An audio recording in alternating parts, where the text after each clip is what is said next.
You can turn your love into transformation.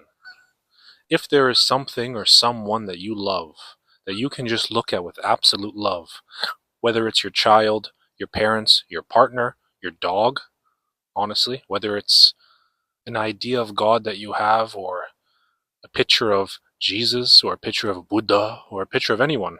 But if there's something that you can just give your unwavering love to, that when you look at through your two eyes, there's no restriction, there's no confusion, there's no expectation, there's just pure, adoring love. If you are fortunate enough to have that connection with something or someone, you can use that as your transformation. When you look at that person or image or thing, notice how you are in that moment, how you are in that absolute love, and just see if you can begin to use that love as an indicator of how you can live in the flow of life. It may not seem connected, but it really is. Because when you're in the flow of life, you're like a tumbling mountain stream of love. Just absolute ease and contentment with life. If you ever see pictures of like old Buddhist masters or old Indian masters, I'll put some up on the screen, you almost see this disinterest with life, yet a complete ease and ecstasy, simply. And so if you can begin to use the love that is already in your life, with the people, with the dogs, with your cat, with a tree, with the air that you breathe, with a picture of someone who you think of as God, if you can look at those things, even a team that you support, with absolute love, no expectation, no contradiction, no restriction, just love, then you can begin to understand what it's like to just sit in the flow. Because when you're in that state of love, there is no restriction. It's just a flow of life, connecting with another life. It's like sitting with a dog, and a dog just looks at you. It just loves you. It doesn't expect anything of you. It just loves you and hopes you love it back. In that same way, if you can just sit with life and love life, not, oh, well, you're doing this to me, or I have that enemy over here, or that person doesn't like me, and I don't like what they're doing over there. That's fine. You're always going to have that.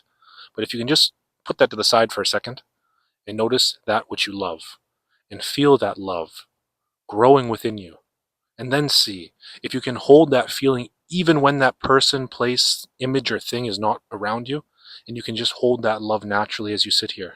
And then if you can just hold that love when you're in a forest, then if you can just hold that love when you're around your coworkers, then if you can just hold that love when you're at a family function, when you can just hold that love when you're walking down the street, then you become so close, so close, so close to your ultimate self, to God, to self-realization, because it can be achieved, it can be accessed through ultimate love. But it's so hard to achieve that or access that when we love this and hate that. When I can't stand that, but I like this. If we can just put those preferences down for a moment while we close our eyes and focus within, and then if you can put those preferences aside when you just look at the person you love, and in that unrestricted, unconfined, natural, joyous love, see if you can notice that and bring that into other interactions within your day. Hopefully that helps someone.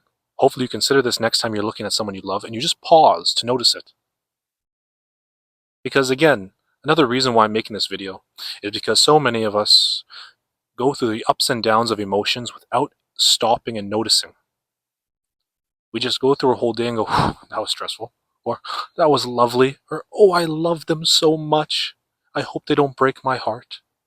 And then they break your heart. And instead, noticing that swell of love and being, wow, that's such a beautiful feeling. Why can't I feel that more often? Why can't I hold that? Why can't I become that? Oh, that is beautiful. And then slips away. But if with practice, if we can become aware, and that's all it's about, if we can become aware when we're in love, we can transform ourselves. So hopefully that makes sense to someone, and hopefully it helps someone. And I'll see you in the next video. Like, comment, subscribe.